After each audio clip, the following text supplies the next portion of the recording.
So ito na, mga kababayan, gusto nyo bang marinig yung buwelta ni Jose Claire Castro kay Sara Duterte? Mga kababayan, gusto nyo bang marinig? Anong gusto nyo unahin natin? Yung buwelta ni Jose Claire kay Sara o yung buwelta ni Marcoleta kay Jose Claire Castro? Unahin muna natin itong si Marcoleta. Sige, dito tayo. Mga kababayan, eto na. Ito na po mga kababayan, nakatikim po ng masakit na buwelta si Marcoleta at nasabihan pang parang talangka. Oo, ano ba ibig sabihin ng parang talangka? Yung parang tanga paulit-ulit, parang ganon, utak talangka, parang ganon ba? Ganon ba yon mga kababayan? Ito po, iparinig ko sa inyo mga kababayan. Itong buwelta ni Jose Claire Castro sa mga batikos ni Marcoleta, patungkol po ito sa pagbiyahe ni PBBM papuntang New York para magkaroon ng hindi lang permanent seat, kundi magkaroon tayo ng sariling upuan sa United Nations. Alam niyo naman po mga kababayan, itong si Marcoleta kasi kahit hindi naman kasali sa usapin ay sumasawsaw. Hindi naman po natin yung magtaka dito mga kababayan kasi nga hindi kasali sa committee hearing, nagpapakontempt, di ba? Ito pakinggan nyo mga kababayan yung kahihiyan ang inabot ni Marcoleta, mga kababayan. Kahihiyan ang inabot ni Marcoleta ng magbueltahan ng palasyo. Ito pakinggan natin Ito, pakinggan nyo mga kababayan. Kahihiyan ang inabot. Grabe si Jose Claire Castro kung bumanat, no? Pakinggan nyo buwelta ni Jose Claire Castro, mga kababayan. Wait lang, may ads. Senador Marcoleta. Sabi po ni Senador Marcoleta, bakit mo daw kinakailangan i-push yung candidacy natin para magkaroon tayo ng slot doon sa UN Security Council. Yan lang po kasi ang hindi nagiging maganda sa iba nating mga kababayan. Instead na maging positibo, mas nagiging negatibo po. Mas nadidinig pa ang pagbagsak sa integridad ng Pilipinas, parang talangka. Narinig niyo mga kababayan? Bakit daw kailangan pagpilitan or i-push ng Pilipinas na magkaroon tayo ng slot sa United Nations? Alam niyo mga kababayan, tama naman ang sagot ni Jose Claire Castro. Ganyan talaga ang iba nating mga kababayan na imbis suportahan, imbis na matuwa tayo na meron tayong presidenteng gumawa ng ganyan, meron tayong pinuno na isinusulong yung boses natin, no? Na bilang Pilipino na magkaroon tayo ng boses doon sa pangdaigdigang hukuman or actually nation or pandaigdigang usapin, no? Kailangan talaga, actually mga kababayan, kailangan po natin. Una, katulad niyan, kapag tayo maliit na bansa, wala tayong power, kaya binubuli tayo ng China. Napansin niyo mga kababayan, porkit maliit tayo na bansa, kapag dumaan tayo doon, bubumbahin tayo ng water cannon. Kasi wala tayo walang-wala . Pero mga kababayan, kung sakali man ang ating problema sa Pilipinas ay malaman niya ng buong mundo doon sa United Nations o magkaroon tayo ng upuan doon na makapagsalita, ay at least malaman ng buong mundo na ganito pala ang China, ganito pala ang Pilipinas, di ba? At least nalalaman ng ibang bansa. Hindi yung magugulat na lang tayo. Hindi nga lahat ng tao sa buong mundo alam ang Philippines . Mga kababayan, take note, until now, marami pa ring mga tao sa iba't ibang lahi, no, sa buong mundo na hindi alam ang Pilipinas kung nasaan at ano ang Pilipinas. Kaya kailangan natin na lumabas, magpakilala at magpakita na hindi tayo porket maliit lang na bansa ay kaya na lang tayong apakan. Kaya na lang tayong ipahiya, kaya na lang tayong pagtatawanan.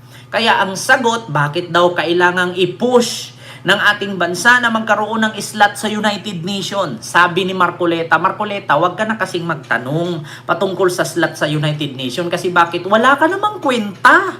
Diba? Para sa iyo, wala kang pakialam sa slot sa United Nations kasi nga, tuta ka ng China . Diba? At saka Marcoleta, wala kang pakialam kung anong gagawin ng presidente kasi presidente yun. Senador ka lang. Magpresidente ka muna bago ka mag-react. Para hindi ka mapahiya. Tignan nyo mga kababayan, pakinggan nyo. Sabi po ni Senador Marcoleta, bakit mo daw kinakailangan i-push yung candidacy natin para magkaroon tayo ng slot doon sa UN Security Council. Yun lang po kasi ang hindi nagiging maganda sa iba natin mga kababayan.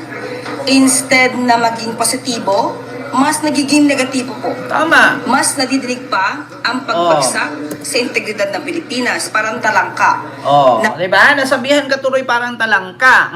Kasi mga kababayan, kaya ang sabi ni Marcoleta, bakit kailangan pang i-push natin na magkaroon ng slot sa UN Security Council.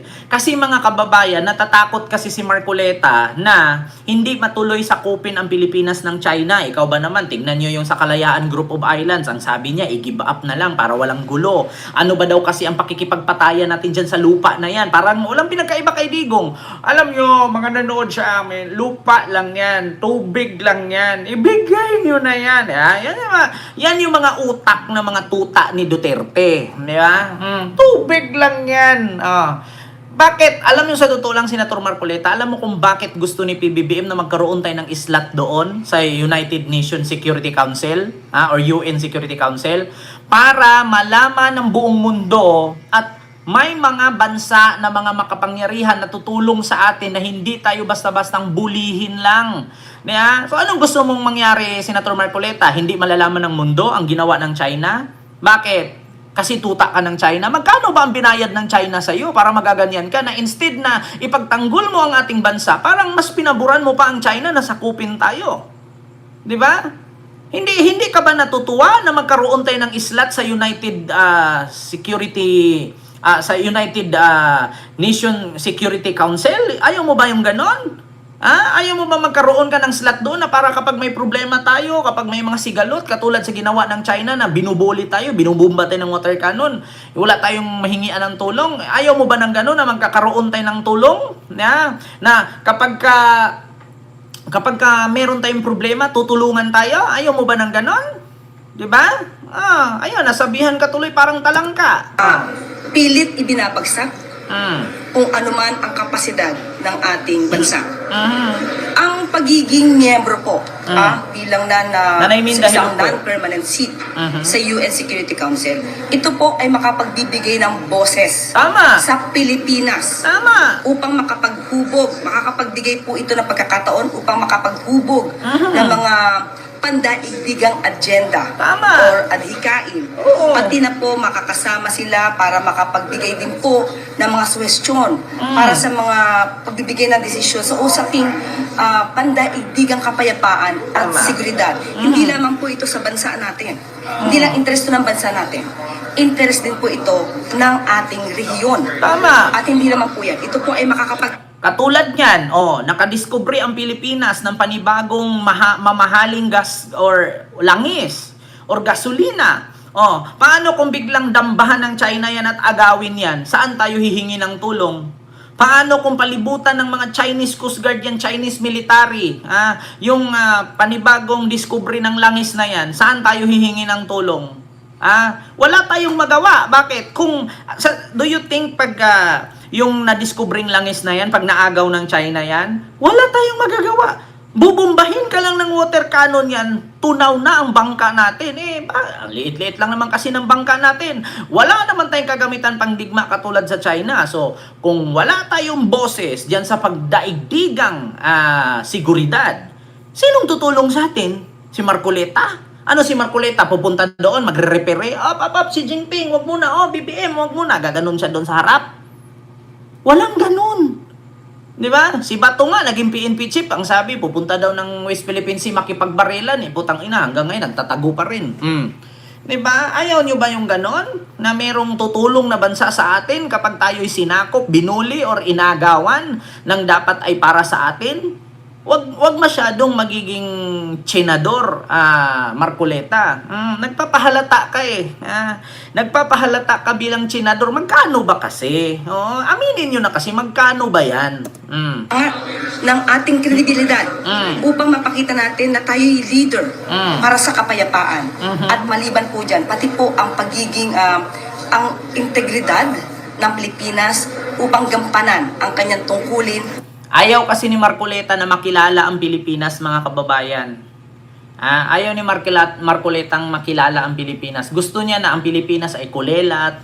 Gusto ni Marcoleta na ang Pilipinas ay buli-bulihin lang. Gusto ni Marcoleta, mga kababayan, na ang Pilipinas ay manatiling just now, di ba? Gusto ni Marcoleta na ang Pilipinas ay mananatiling Pilipinas na titirhan ng dayuhan, takbuhan ng kriminal, di ba? Taguan ng mga wanted, pugaran ng pogo, droga, sugal, gambling, tapos sakupin ng mga dayuhan, di ba? Kutkutin yung ating mga mineralis na nakawin ng mga tsinador, di ba?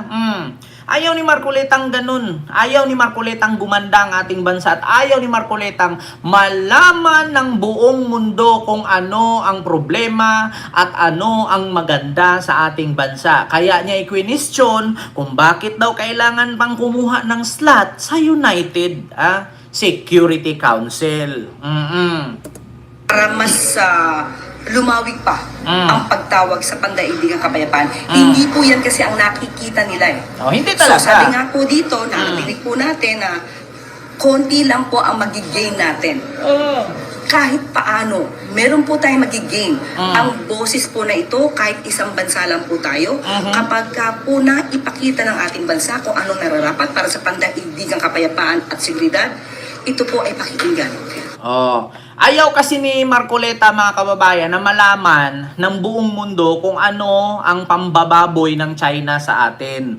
Ayaw ni Marcoleta na malaman ng buong mundo kung paano tayo bastusin ng China at paano sakupin, pasukin ng Chinese government ang ating bansa. Ayaw ni Marcoletang malaman na ang kuryente ng ating bansa ay pagmamay-ari na ang 1/4 ng Chinese government. Biruin ninyo Pilipinas ang nagmamay-ari ng kuryente. Ang NGCP ay isang Chinese government. Ayaw ni Marcoletang malaman yan. Bakit? Kasi sa panahon ni Digong, hinayaan ni Digong na makapasok ang Chinese government na magmamay-ari sa kuryente ng Pilipinas.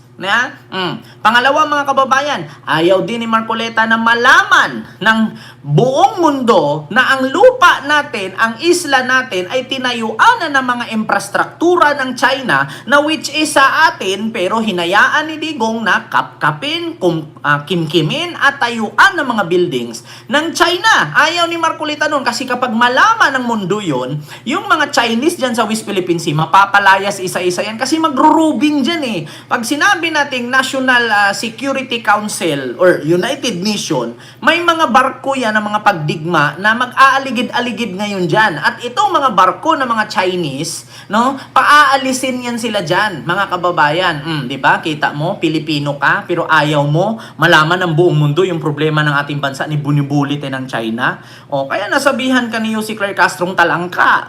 Di ba? Kita nyo, mga kababayan, ayaw. Saan ka nakakita?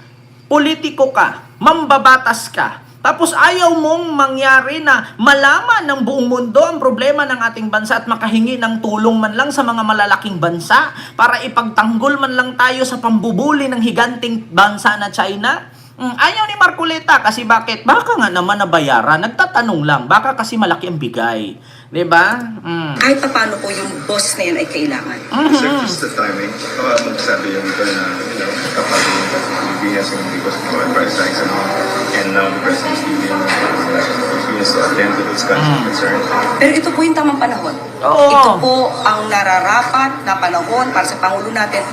Ito ang nararapat na panahon kasi sa dinami-dami ng dumaang presidente sa ating bansa, ngayon pa lang nagkakaroon na ang ating presidente ay naglakas ng loob, simula nung si Imelda Marcos pa until now si Bongbong Marcos pa ulit ang gumawa niyan. Kung naalala ninyo noon, mga kababayan, pumunta si Imelda Marcos sa United Nations. Sabi nga niya, "In behalf of my late husband, Ferdinand Romualdez Marcos, and to the Filipino humanity." Nakiusap si Imelda Marcos niyan sa United Nations noon. Pero simula noon si Imelda Marcos, wala nang sumunod na presidenteng gumawa niyan. Si Bongbong Marcos pa lang ngayon ang pangalawa na naglakas ng loob na magkaroon ng islat dun sa United Nations. Kasi bakit? Kaya sa totoo lang, mga kababayan, pagdating ng dilubyo sa kuna, lindol, baha, wala tayong masyadong ayuda, wala tayong masyadong kagamitan or equipment. Kasi bakit? Hindi tayo natutulungan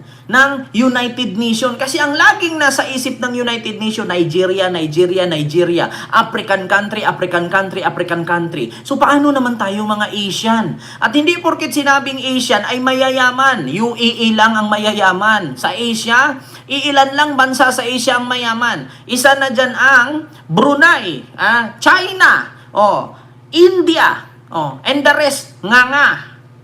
Ang Japan, Korea, level 2 na sila. Medyo umangat na ang kanilang bansa. And the rest, paano na tayo? Ultimo nga, submarine, wala tayo eh. Diba? Kaya kailangan magkaroon tayo ng slot sa United Nations para kung sakali na merong i-offer ang United Security Council na ano bang kailangan ng bansa na to? Sinong bansa dyan ang nangangailangan ng submarine? Meron kami dito sobra 5. Sinong bansa ang kailangan dyan ng mga fighter jet? Meron kami sobra 500.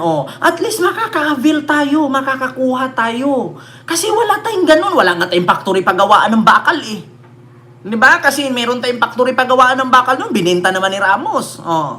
Diba? Tapos ngayon, yung presidente natin, hihimok at maglakas ng loob ng pumunta doon, pupunain ni Marcoleta. Magpresidente ka muna. Para ipakita sa mga miyembro na karapat-dapat po ang Pilipinas para mabigyan po ng non-permanent seat sa Tama. UN Security Council. Ito po ang natatamang panahon. In terms of the context of the oil price problem, parang may tataasan na yung sa gas sa atin. Tapos biglang baka sabihin, yung patarang sa Pilipinas, biglang alis ng Amerika. Diba? Kita nyo mga kababayan? Ayun, nasabihan ka tuloy ng, anong sabi ni Jose Sabi po Castro? ni Senador Marcoleta, bakit mo daw kinakailangan i-push yung candidacy natin para magkaroon tayo ng slot doon sa UN Security Council. Yan lang po kasi ang hindi nagiging maganda sa iba nating mga kababayan. Instead na maging positibo, mas nagiging negatibo po. Mas nadidinig pa ang pagbagsak sa integridad ng Pilipinas. Parang talangka na pilit ibinabagsak kung anuman ang kapasidad ng ating bansa. Diba? Pilit nilang ibinabagsak. Akala mo naman, itong mga nagre-react na to ay may naigawa sa ating bansa. Tanong ko lang, simula bang nanalo si Marcoleta, ano po bang nagawa niya sa ating bansa? Iniisang proyekto yata yan, wala eh. Bukod sa pagiging marites kada may hearing, kontrabida sa mga hearing, kontrabida sa committee hearing, di ba? Kontrabida sa kung anumang hakbang ng gobyerno, lahat, puro ganyan, parang si Sara Duterte lang. Biyahe dito, biyahe doon, kapag gumawa ng maganda ang presidente, pinupuna, sinisiraan, di ba? Yan ang mga kababayan, ginagawa nila, sinisira nila.